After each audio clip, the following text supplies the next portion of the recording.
Express yourself through art and show the world your heart. Express yourself through art and show the world your heart. You're in the know with Esther and Larry. Art on the air today. Stay in the know with Mary and Esther. Art on the air our way. Express yourself through art and show the world your heart. Express yourself through art and show the world your heart. Express yourself through art and show. And welcome. You're listening to Art on the Air on WVLP 103.1 FM and Lakeshore Public Radio 89.1 FM.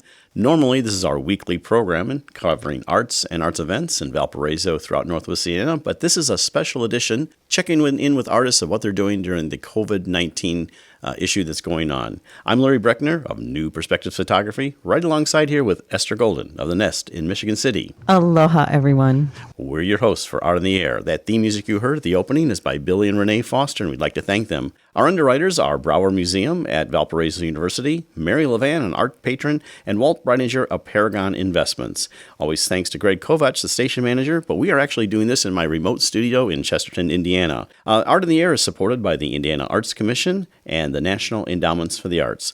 Currently, we're not taking information about your arts or arts-related events, but you can contact us at artontheairwvlp@gmail.com and send us information. We know that the arts events calendar will be up and running when we get back. Our program, along with all the programs, stream live at wvlp.org. Art on the Air is rebroadcast on Mondays at 5 p.m. You can hear an entire show archive at brech.com/AOTA. That's Brech, BRECH.com/AOTA. And we are carried on Lakeshore Public Radio 89.1 FM every Sunday at 7 p.m. We always are looking for underwriter support. We'll just briefly mention that you can do that at wvlp.org/support. But the purpose of this show is to interview artists and what they're doing in their downtime as we're all sheltering in place and how they're being creative and everything. So we're going to move on to that segment right now with various artists that we brought on. And now to our special edition of Art on the Air. We'd like to welcome Wendy Costa from New York, and welcome to our show. Aloha, girlfriend. Hey, how are you? Well, we're going to start off with just describe a little bit about your art and what kind of art you do, and also where you're located and things like that. I know you've had exhibitions in Chicago, but just tell us a little bit about yourself. Yeah, I am living in upstate New York. Bought an old church in 2009. That was the beginning of the recession. Old Gothic church built in 1829, and it was abandoned. And my boyfriend and I bought it on a cash deal, and we decided we wanted to be way off the grid and not relying on the banking system after a bad experience with a mortgage at that time, and to live in the country. We live in the Amish countryside, and it's super interesting. I'm a painter, illustrator, thing maker. I think Wham knows that. What don't I make, really? I know. Really? And everything you do is so beautiful and creative and luscious, and I just adore you. Oh, we're really similar in our aesthetic. I think I really I've never been interested in one kind of category of art making. As a kid, I wanted to get my hands on everything from absolutely everything. Right, baking to leather making. We make jewelry. We print on metal. We print my art on ceramic tile, fabrics. Wow, I'm trying to think of what I've done lately. Rod does vacuum forming, those typewriter bags that are kind of a steampunk line that are cast over old objects, old radios and old telephones, old typewriters. So there's a whole line of stuff, and we make it all ourselves. We never contracted out much. We had a few employees, but the recession changed that. So really, this whole pandemic thing hasn't changed our lives so much. We're used to being in, making things, and listening to music. I did ramp up my meditation more, and that's helped me a lot, and listen to music. We really don't have TV on. We're usually making things. So for us, it's kind of life as it always has been. It seems though you've been really getting extra creative with food preparation as well. Yeah, we went vegan a few years ago, and I think you might say that you've experienced this too, but it kind of like cleared the channel for my art. I know it sounds kind of new agey, but to raise the vibration and change the diet a couple of years ago, that changed my energy, and it's so much simpler. Everything's simpler. I feel cleaner, and that changed the art. And so, I make a lot of food art. I've dreamed about having open studio. We were talking about that earlier, where people could come in and have some beautiful food, hear live music, and see the studio. Because like you, I like seeing how things are made, how people work, what do their tools look like, and just what is an average day in the life of an artist. So I'm dying to do that when this lifts and we can have people over. Yeah, it's a wonderful way to inspire people, because they might not have even thought of doing that, and then they see it and it sparks something in them. It's a nice gift. Oh my gosh. Yeah, I still get letters from people who tell me that I was the inspiration for them to paint or to be self-employed or to take a chance on small business. Rod's daughter just opened her own one-chair salon for hair, and she cited me as an inspiration to be self-employed as a woman. So I didn't even know that I was having an effect. Well, every time I wear something of yours, it sparks a conversation with somebody I didn't know. Whether it's like Wendy Costa socks or that line. That's when we met in Chicago, because I had always loved art to wear, and as a kid I was painting with latex house paint on my stockings and wearing them to school. I was sticking them on the typewriter and typing on them. I was a nightmare. But I just love art to wear, and when we met in Chicago, I was doing a line of wearables, those beautiful designs I was hand painting, and we were printing each piece with something like, how many did we bring? Like 10,000 pairs. We did all by hand. Yeah, so phenomenal. That was the first time I saw the typewriters, and there's quite a few women in our region now that have the typewriters. Gosh. Those bags they're like Klaus Oldenburg. They're really extraordinary, and that's something that I want to go forward more with. But we don't like to stick around on one thing for too long, and I think that's what's going on here now is you can see it on Facebook that during this time I just thought, well, I'm just going to ramp up all the stuff I wanted to do, like sticker sets, and we're doing more soldering with jewelry and metal, and cutting vinyl and printing on vinyl for things that you can put on the wall. We both love lighting, so we're talking about doing a lighting line that's kind of steampunk sound objects. But it's really hard for me to do shows because those guys like me to be in a category, and I just don't fit in a category in life or anywhere, so.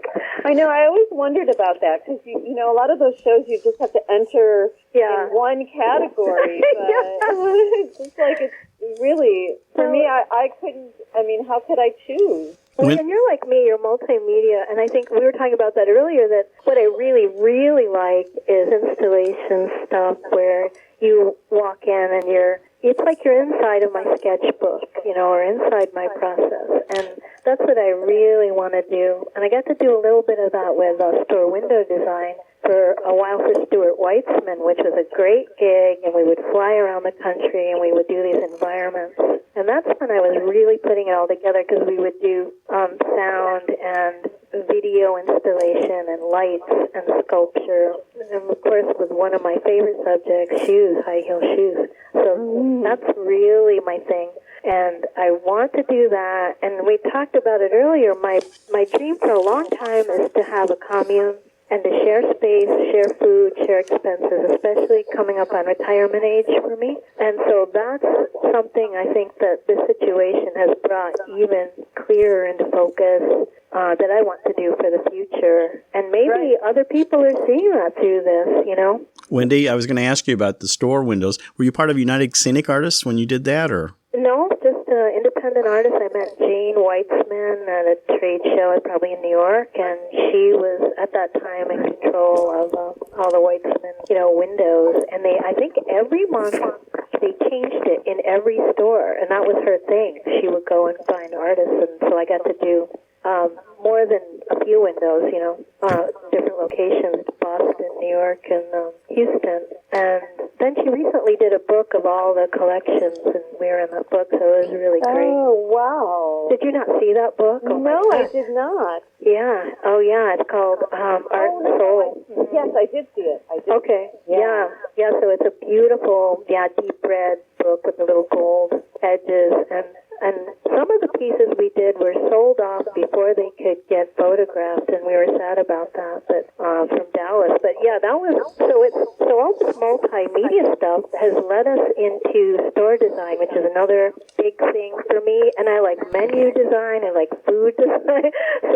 And I've done some restaurant design and shoe store design. So I let my art teach me where it wants to go. I think that's maybe part of my way of working. And then the church, it lets, I think it's better because I always, as a kid, wanted to live in an industrial space, like an old factory, or a place where there were no walls, because I didn't want things to get in the way if I wanted to change the configuration, or if my studio needed to be bigger at times or smaller. And so that's the appeal of the church for me.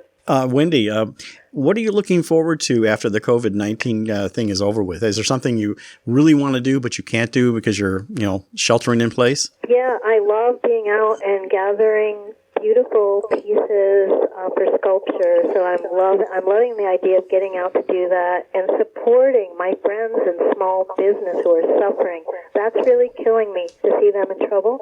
And to open my space in the spring for people to come in and see everything I'm talking about. Excellent.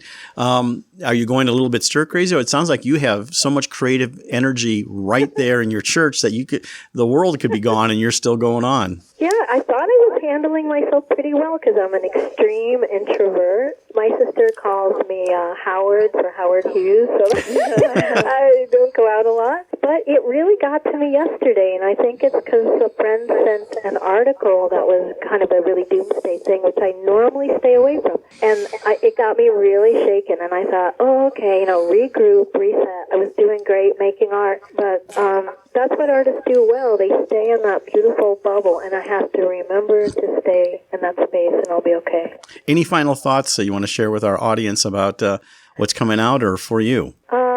Yeah, I'm just an extreme art lover, an animal lover, and maker, and I want to encourage people to make things and get in touch with that creativity through this. Lots of people I'm seeing on Facebook are doing those things, and it's life-changing. I think Wham and I could tell you that it's therapy, it's beauty, it's fulfilling, it's transforming. So I would say do those things, those artistic things. Well, we'd like to thank you for coming on Art in the Air. That was Wendy Costa, and how she's handling the COVID-19 crisis that we're going through and being very artistic about it. Thank you so much for being on the show, Wendy. Thank you, guys. You're listening to Art on the Air, WVLP 103.1 FM, and on Lakeshore Public Radio 89.1 FM. And welcome back to Art on Air Special Edition. We are with Donna Catalano, Special Projects Coordinator for South Shore Arts, part of Region 1 and also grants. Welcome to the show, Donna. Aloha, Donna. Oh, thank you for having me, guys. Well, we want to see what the impact is on when we're going through this pandemic thing on, first of all, on South Shore Arts in general. What's going on, how it's impacted exhibits and things, and just the general operation. Well, I think South Shore Arts is probably in the same boat as most other art galleries. And we have canceled and do not have any exhibits open to the public. We do have, I know we're keeping our Maurice Sendak exhibit just because we really, during all this, can't ship it back because it is a leased exhibit. So that was our blockbuster for this year. So who knows, maybe we'll get a few weeks at the end of all of this. You never know. Our next exhibit scheduled, though, is our junior-senior high school show, and that show is, all the junior highs and the senior high schools in the area, in the 3 counties and the southwest suburbs or southeast suburbs of Chicago participate. So we are contacting exhibitors, and that would be Bridget Cohort, who is our gallery director, and she is contacting them. And since the kids aren't in school, she's asking them to send virtual images, and then we will probably do an online exhibit, because that exhibit does involve a lot of prize money for those kids, and one of the big ones is the Berwanger, which is a scholarship for a senior student going to an arts college. Wow. Yeah. Oh, gosh. What a great impact. So, yeah. So we hope to carry that on. We don't want to, do away with it, because it means a lot to kids, and hopefully the prize money will still be there, but it might be a little less, might be a little more, but we'll play it by ear and see what we can do for the kids. Yeah, well, it would be, since so many shows are juried online anyway, that process is pretty easy to plug into. I hope it all works out. Well, this show is not juried online. No, I don't mean jury, but since that protocol is already in place. Yeah. One of my partners that's already doing it, their junior senior high school show is up, is Tippecanoe Arts Federation, which is the South Shore Arts in the Lafayette area.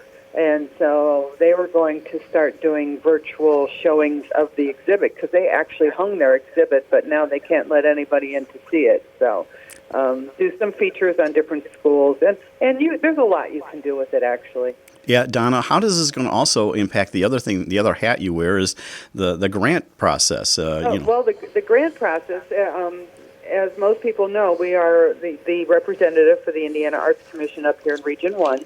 And I have had a lot of insight, because I am the chair of all the art partners in the state right now. So I've done a lot of Zoom meetings in the last week. And with the panels coming up for our section, they're April 27th and 28th. And Larry, you're a mentor. Esther, you're a panelist. We're going to do our panels virtually through Zoom, and do our review of all the grants. And so that Zoom is nice, because the people who are being reviewed can also log into the meeting and listen to the panel. So I think it'll be not such a bad thing. We're going to handle it. But the other thing that they did was really nice is any arts organization support applicant, which is being reviewed this year and is a returning grantee, we are not going to panel them. We're going to automatically renew their grant contract for the next year, because they do have a history with us. If anybody is a new AOS applicant, they will be paneled. But in Region 1, I did not have any new AOS applicants, so I will be paneling only art project support. And that turned out, actually, because I had 41 APS applicants.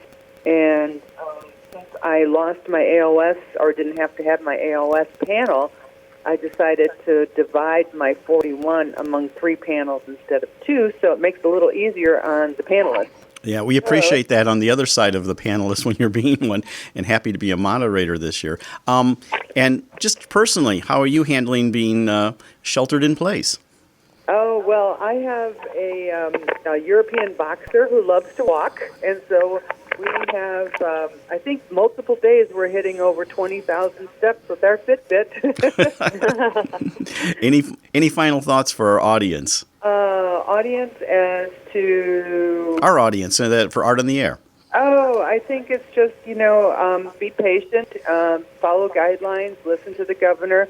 One of the things I would like art organizations to do, or arts, anybody that's in the arts, is you can go to Americans for the Arts website, and that's americansforthearts.org, and there is a survey online that you can take on how this is impacting your arts organization.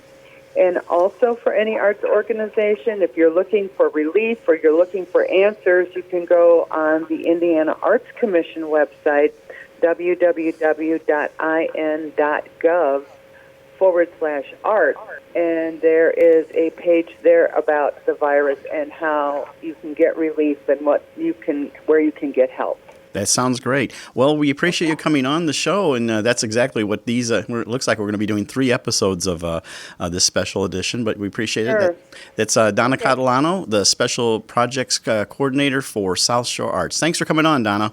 Oh, thanks Thank for you. having me, Larry. Thank you. Thank you, Esther. Donna. And our next guest on the special edition of Art on the Air is Jill Chambers in Saugatuck, Michigan. She's an illustrator, graphics, and also designs beautiful ornaments. Jill, welcome to the show. Aloha, Jill. Oh, thank you, Larry. Thank you, Esther. I appreciate you having me on. Oh, we're so happy to have you on. Well, we want to see how this is impacting you. First of all, tell us a little bit about your art, what you actually do, and everything like that in general. Sure. Well, I am an illustrator. I specialize in hand-painted, signed, and numbered wood ornaments for every occasion and every holiday, like, Easter, Christmas. My biggest holiday, however, is Halloween, and that sometimes surprises people. They think then I'm only busy in the month of October, but the truth is I usually start shipping out Halloween ornaments, especially to, like, the larger shops, retail shops, in California and the West Coast of the United States in January. So it's a year-round business. So it's actually not only just fun art, but it's business art. Oh yes, it is what pays the bills at our house. It's a good thing. And I'd love to put in a plug. Please do. I love it when customers contact me directly through my website, and due to coronavirus, I now have a retail e-catalog. May I give you that website address? Please do. We'd like to share it with our audience. At the ornaments. It's www.chambers-art.com. So www.chambers-art.com. Okay. And I can say personally that they are so exquisite, heirloom quality ornaments. You're going to be passing these down for generations. They are so gorgeous. You. Do you have any of those in the nest there, Esther? Yes, I believe I do. Very good. Maybe not at the moment, though, right? I sent them all. I was thinking. I was just thinking about that. I was thinking, Esther. I think not quite at the moment right now. I just came out with my 2020 catalog in January, and I really haven't. I think we have an order that we have talked about an order. Yeah. Okay, well, back to what we're talking about is the COVID-19 crisis, and how's that impacting you, Jill, in terms of your lifestyle, how your business? Now, you've mentioned you've gone online and have an e-catalog, but how are you working through this? Well, for me, and Esther and I were talking about that. My day-to-day, the way I live, the way I work, it's a very insular business. I mean, throughout the year I come up with designs, but I do all my designing. Basically, I have the designs ready by the end of December, and then it's just cutting the ornaments, producing the catalog, and then I hand paint all the ornaments. But the limited editions, I only do maybe 60 of 60 of each design for limited editions, and the open line ornaments, just whatever I can sell, I just keep cutting and painting those. So basically, the bulk of my business comes from two sources, either gift shops, especially ones that specialize in ornaments, and also the tourism industry, tourist shops. And the shops on the West Coast, of course, were hit earlier with COVID-19, so the sales were impacted early on by their anticipation and then subsequent store closures. I'm not sure how the coronavirus will impact the Great Lakes tourism industry, but I'm anticipating it will probably not have a great, it probably will not do us any favors, Living near Saugatuck, Michigan, our local economy is reliant on tourism. Tux of Saugatuck, the Christmas shop, carries my ornaments, and they are currently developing a website for online sales, and I suspect that many other shops will be doing the same. Personally, because of this, besides offering a retail catalog, I have been working pretty frantically on developing two new lines of ornaments. One are burgees, which are, if anyone does, maybe a lot of people know this, but I didn't really know that much about it. But burgees are those little flags that yacht clubs have on their members' boats to identify which yacht club they belong to. Right. So I have just started a burgeesornament.com website, which is marketed towards yacht clubs and around the Great Lakes. And basically, I'm just recreating their unique boating flags for them to sell to their own members. Got it. Yeah, so that's exciting. I mean, that could be something that would carry forward in spite of COVID-19, but certainly it was something that came about because of it for me. What are you looking forward to after the crisis goes? Something you can't do now that you want to do? Golly, I'm so eager to go back to eating out in restaurants sometimes. I just, the whole, like Michigan, the up and down the coast, we have these fabulous little delis and mom and pop. I love mom and pop shops, stores, little mom and pop restaurants. I just, nothing fancy. I just love these like little places that you find in every little town along the coast. And I feel like we're so lucky, those of us who live in the Great Lakes area, because that has enabled a lot of people who have, to have small businesses. So I'm really looking forward to doing that. We live in the country, so we still get to go for walks, but I do miss seeing people. It's been nice that there are some people that I thought, well, gosh, they live alone, and I started calling them, and I've enjoyed that. It's something I could have done all along, but because of this, I made a little effort out of concern, and actually it's been kind of wonderful for me as well. So there's been, that has been good. That has been good. Another thing, which is, I guess, maybe could be possibly a good outcome for me as a business, is I, for years, have been part of the Bewitching Peddlers of Halloween. It's the country's premier one-of-a-kind Halloween art show. It's held the last Saturday every September this year in Marshall, Michigan. And I sell my Halloween ornaments there, but one of the other things is I did develop a wooden skeleton, and I would put really fabulous costumes or vintage clothing or whatever on these skeletons. They might be Santa Claus outfits or mermaids or Peter Pan, fairies, whatever. Yeah, they're just fun. And I've made these costumes now into paper dowel sheets, and I'm consolidating them and making them into paper dowel books so that hopefully I can sell this to online retailers. I'm going to be sending these out this month.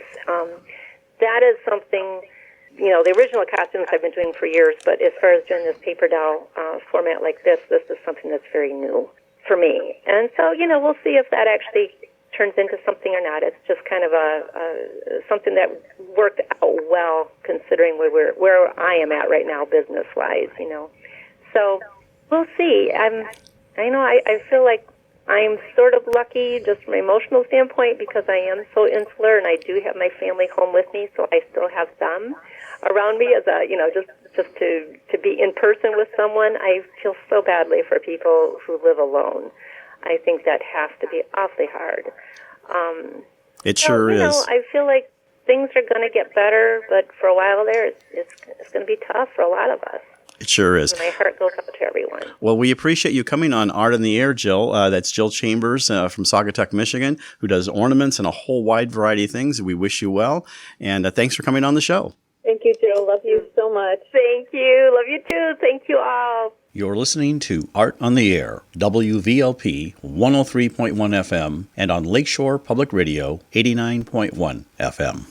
Our next guest is Roger Batten, who we've had on Art in the Air before, and he's a storyteller of My Path Bibliography. Roger, welcome back to the show. Aloha, Roger. Hi. Well, Roger, we'd like to briefly tell our audience, and we know we've had you on Art in the Air before, what you kind of do with the storytelling and how you develop storytellers. Yeah, My Path Bibliotherapy is about using the power of story for healing. And I've been doing this since 2013. I operated under a different name, and last year incorporated as a 501c3.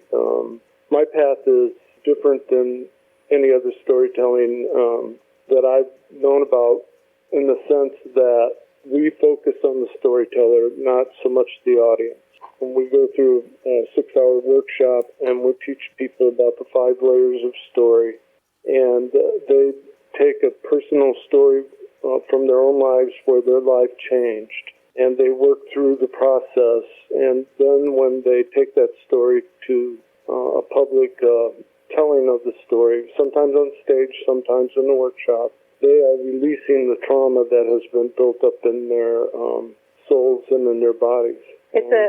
We've done, Roger, 4 workshops in the gallery, and each one has been so transforming for all the participants. It's just really such a gift, My Path, and you are. And Roger, the stories don't necessarily, your life stories don't necessarily have to be tragic or anything like that. They can just be exploring something that you never focused on before. Yes, and it also part of our mission is also to advance the art of storytelling. So we do other shows that are not focused on healing as much as they are personal experiences. Our last show was 3 weeks ago. This coming Tuesday will be 3 weeks ago in South Bend. I produced a show that was based on Bruce Springsteen's song "Spirits in the Night," and it was about that.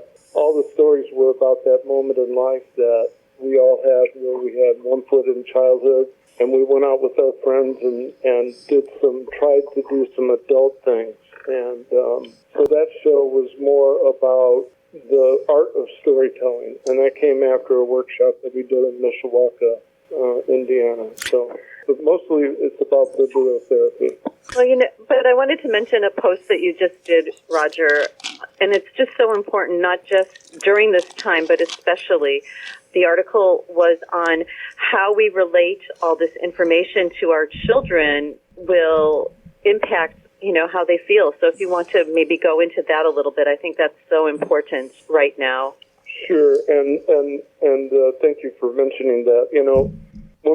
When humans are little, and as we grow in our early childhood, our stories are largely given to us, and the adults around us and the other people around us they are creating our stories. We don't have agency. That's in the first layer of story. And right now, with the coronavirus, everything being in a constant state of change and flux, what I was getting at with my post that I did on Facebook is that being mindful that for parents and guardians of children, being mindful that we are giving those children their stories of their life. And however we are reflecting and thinking about this and coping with this is on ourselves, and that's difficult enough. But what the thrust is to step back, take a breath, and to consciously think about what kind of stories that we are giving those children, other people in our world as well, and to be mindful and sensitive to that, and to find a way to bring security, find a way to bring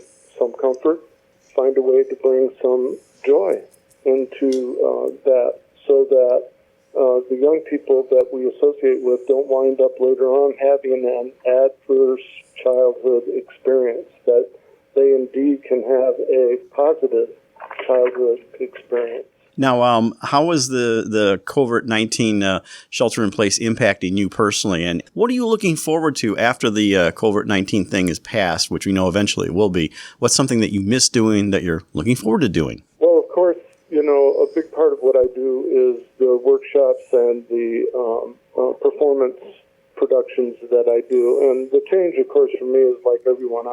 I live alone, and it's been 3 weeks since I touched another human, and I'm very careful in my little forays out into the public world.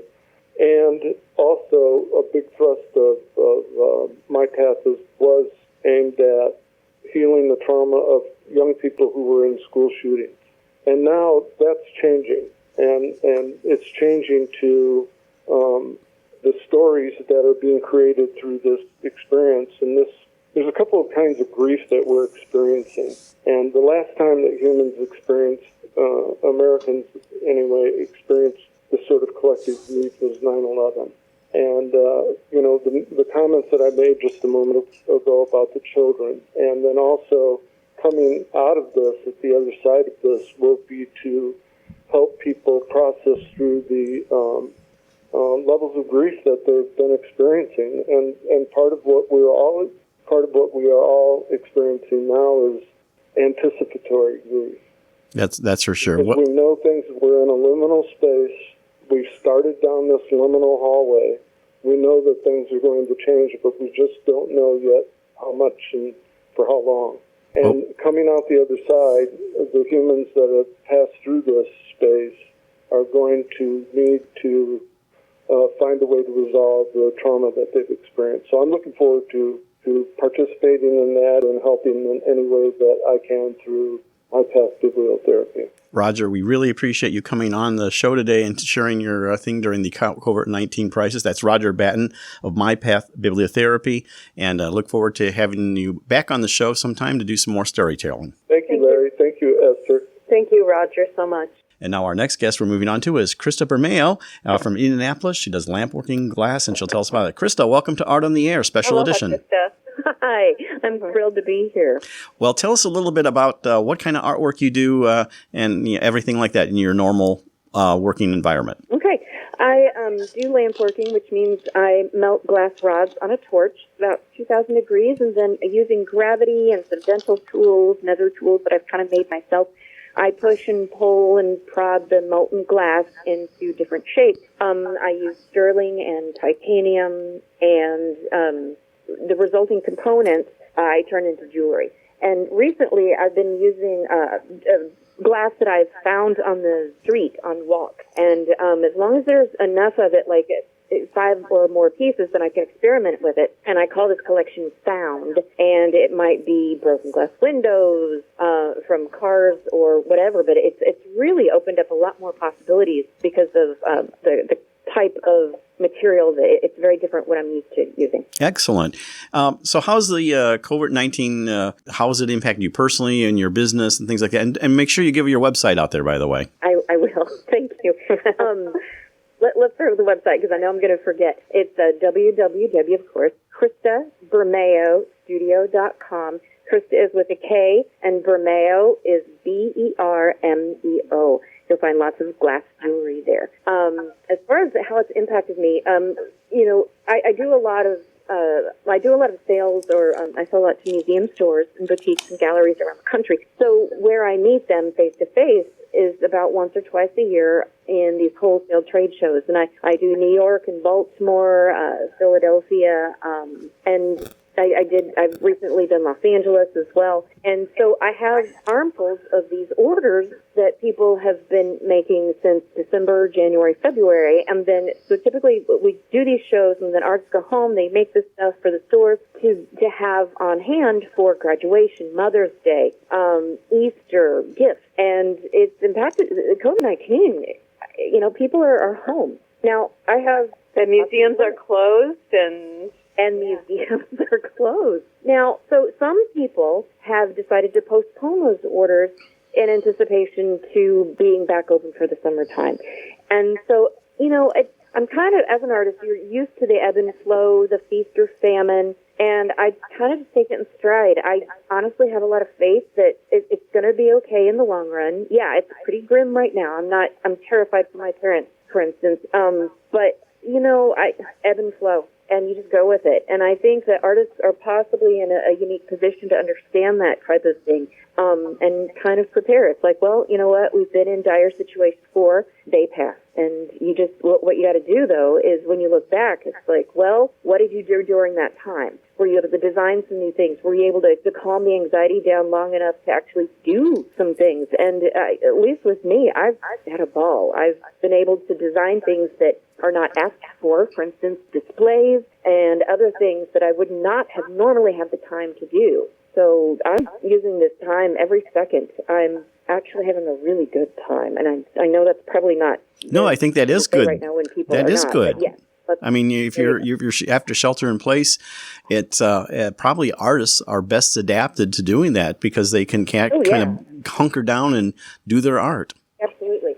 I have a studio that is about a mile away from me, but because no one else is there, and I've been able to give my assistant just a toolbox full of stuff to do at her place, then there's no, as a business owner, I'm still allowed here in Indiana to go back and forth to my place of business, especially since there's no. Very good. What are you looking forward to after the COVID-19 thing passes, which is obviously going to happen, but what are you looking forward to? Probably introducing all these new designs and collections that I've started, or I'm pretty excited. I've got so many things that it's like, well, should we try this? Well, yeah, go ahead, let's do it. And then introducing them to people. And of course, I do miss going to museums and walking the galleries because I do get a lot of inspiration from that as well. And then seeing my clients in person, it's been tough. I mean, I was supposed to have seen some friends.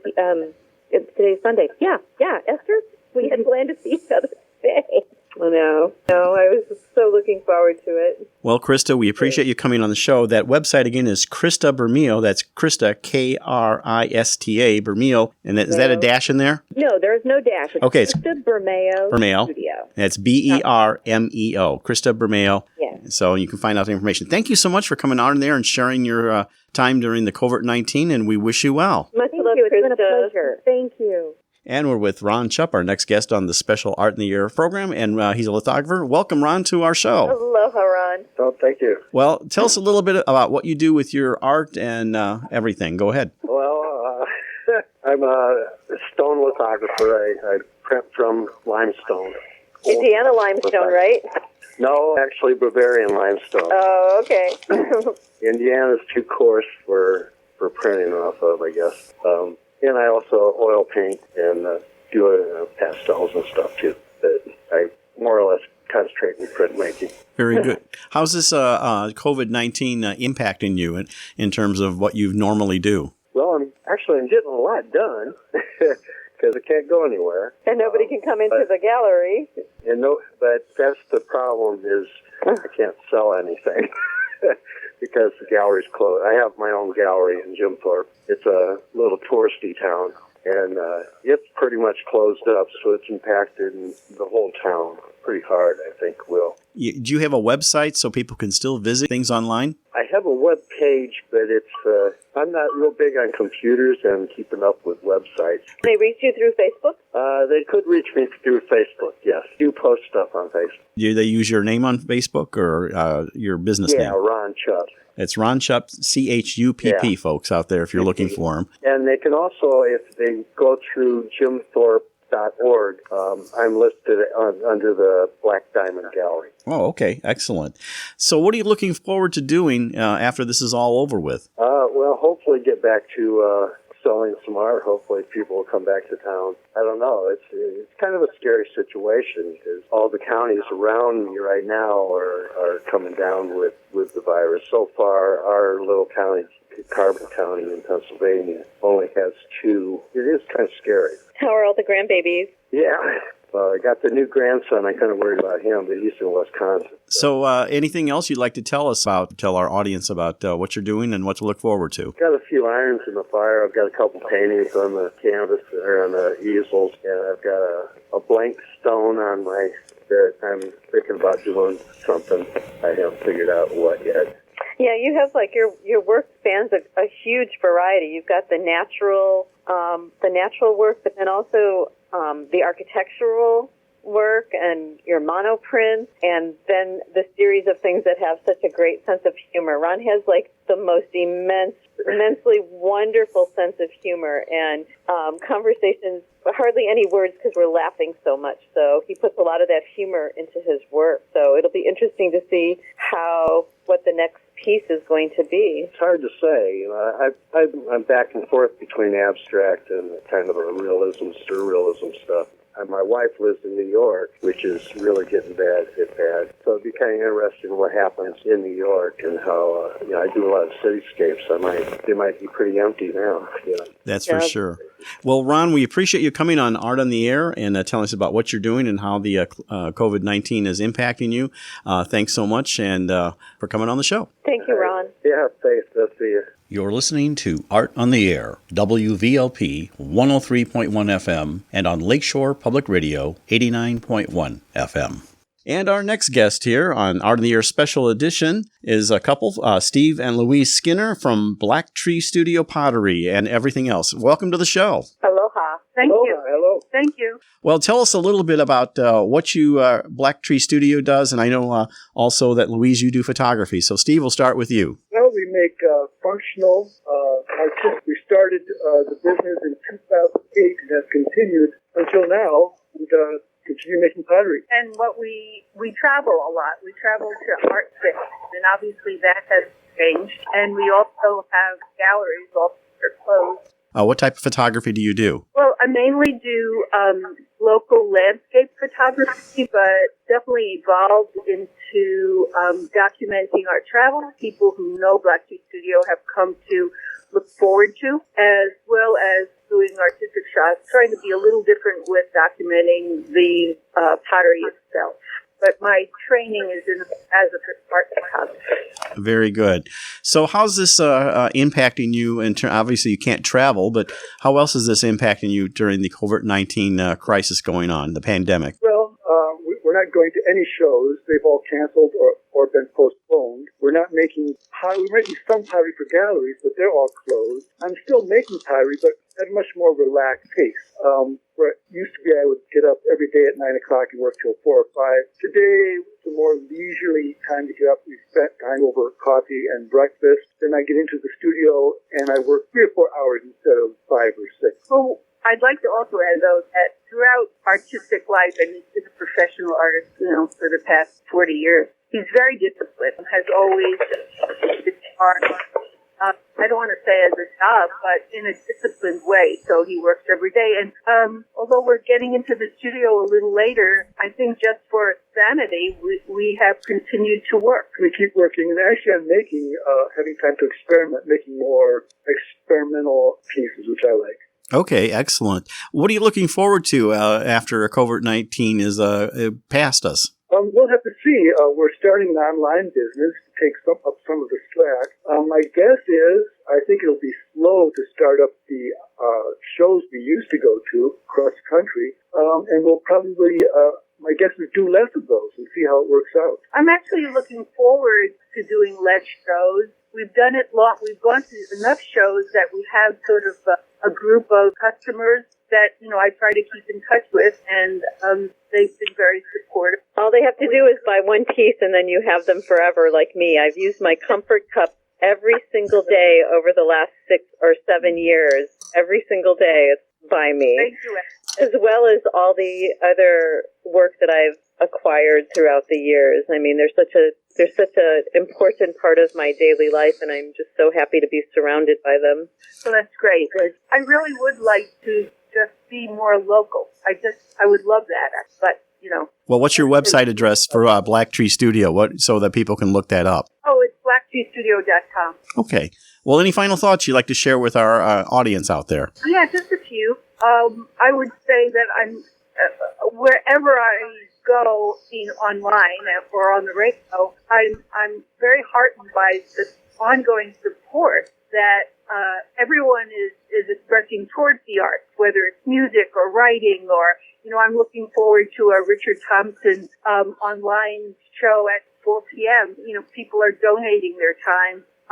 So I'm really thankful about that, and I'm really worried about the nonprofit art organizations, if I can make a plug for them. Oh, yeah. That's very important. That's kind of why we're doing this, is to shed a light on artists and arts organizations. Well, we'd like to thank you for coming on the show today on Art on the Air, our special edition. And this has been great hearing about the Black Tree Studio. That's Steve and Louise Skinner there. So thank you so much for coming on. Well, thank you. Thank you. And our next guest is Jade McAloon from Chesterton, and she does electroform jewelry and everything like that. Jade, welcome to Art on the Air. Aloha, Jade. Hello. Tell us a little bit about your art and what you do. Yeah, so I started out 10 years ago with wire wrapping.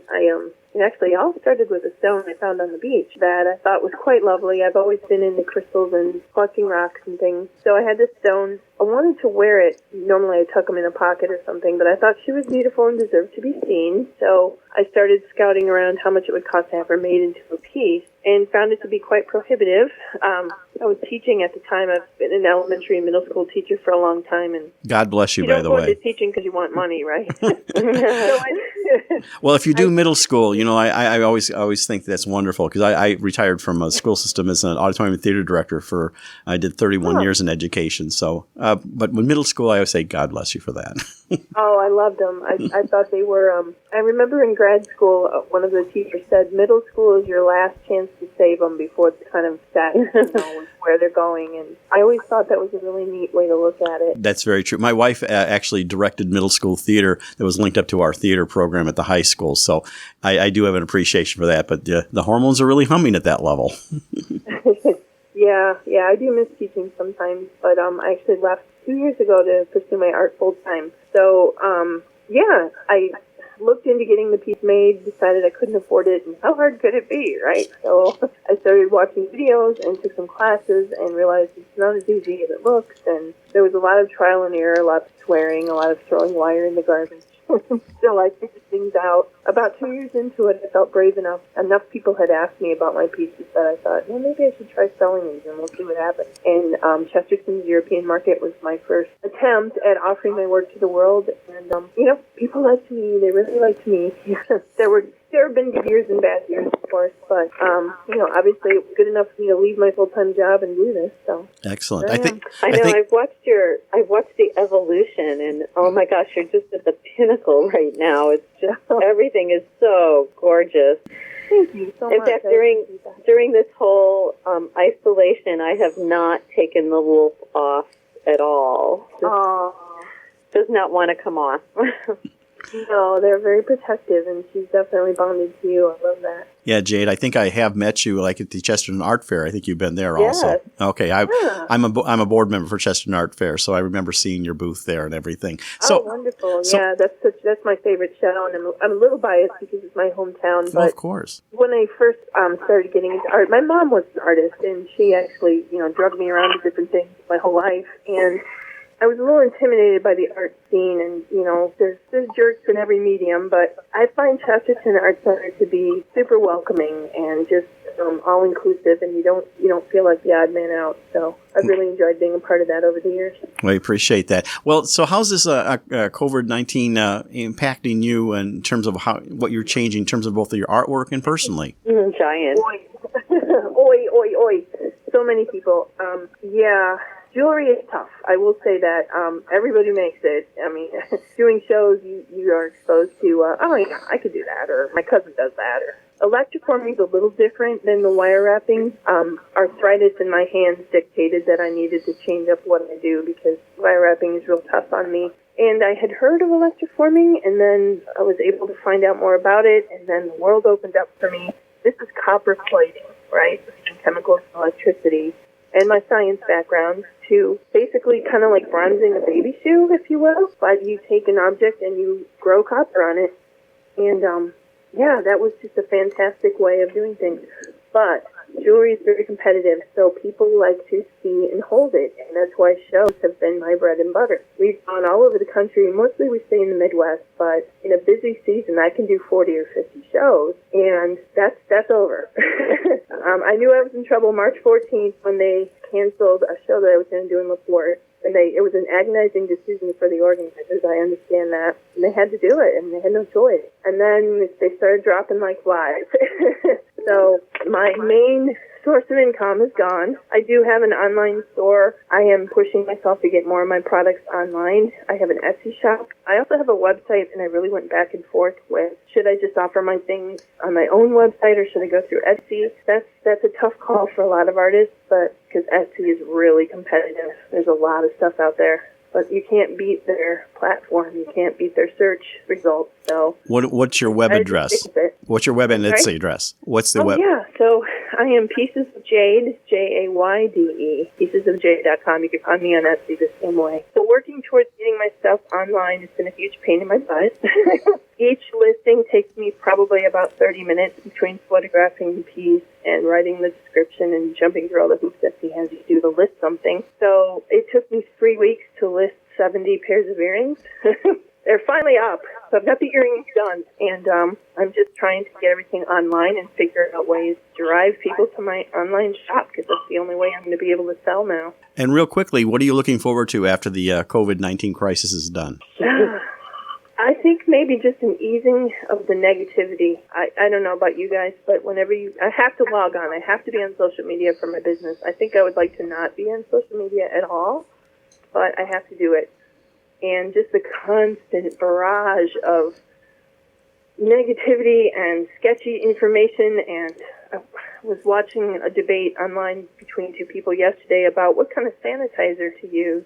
There's so much misinformation and half information out there. It's exhausting. So I'm looking forward to a mental break from that. Being in a sane world. Seeing people again and just being out in the community and feeling a part of things instead of being so isolated was really, really nice. Well, Jade, it's so we thank you for coming on Art on the Air, sharing your COVID-19 existence, and hopefully post after that.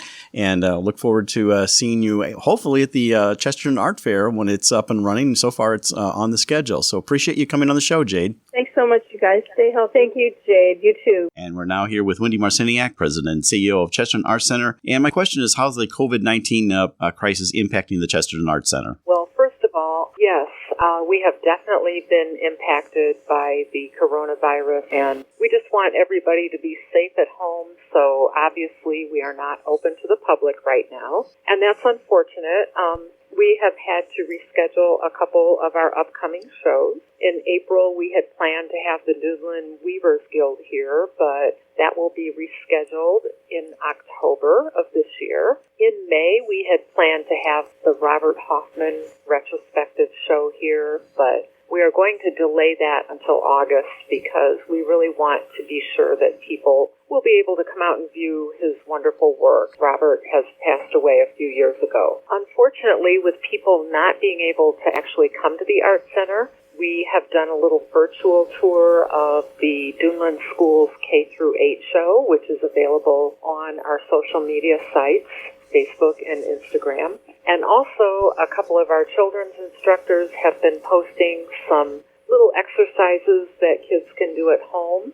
We are also focusing on some of our member artists who have work here in the Art Center. So if you check our sites each day, you will be able to take a look at some of the work that is currently here created by our member artists, and that is sort of a perk of being a member of the Chesterton Art Center. Fortunately, with no classes going on right now, the gala has been rescheduled for Saturday, October 3rd. Well, that's great. Well, that's what all we have time for there, but thank you so much, Wendy, for coming on Art on the Air, our special edition. That's Wendy Marciniak, President and CEO of the Chesterton Art Center. Thanks so much, Larry. Be well. You've been listening to a special edition of Art on the Air. We'd like to thank all of our artist guests on what they're doing and sheltering in place during this COVID-19 issue. Art on the Air is heard every Friday at 11 a.m. and rebroadcast Monday at 5 p.m., Sundays at 7 p.m. on Lakeshore Public Radio 89.1 FM. And we will be doing some encore shows until we get out of this COVID-19 issue. Your hosts today were Larry Brechner and Ester Golden. We were doing this from the remote studio in Chesterton, Indiana, in my own home. Our underwriters for Art of the Air are Valparaiso University Brower Museum, our landlord, Walt Breidinger of Paragon Investments, and Art in the Air is supported by the Indiana Arts Commission and a National Endowment for the Arts. If you want to send us information about things you are doing during the crisis, you can send it to us at artontheairwvlp@gmail.com. That's artontheairwvlp@gmail.com. We will have in upcoming weeks encore episodes and maybe more interviews with our wonderful artists as they are in sheltering in place. See you right here next week on Art on the Air 103.1 FM. Aloha, everyone. Have a splendid week. Express yourself through art and show the world your heart. Express yourself through art and show the world your heart. You're in the know with Esther and Larry. Art on the Air today. Stay in the know with Larry and Esther. Art on the Air our way. Express yourself through art and show the world your heart. Express yourself through art and show the world.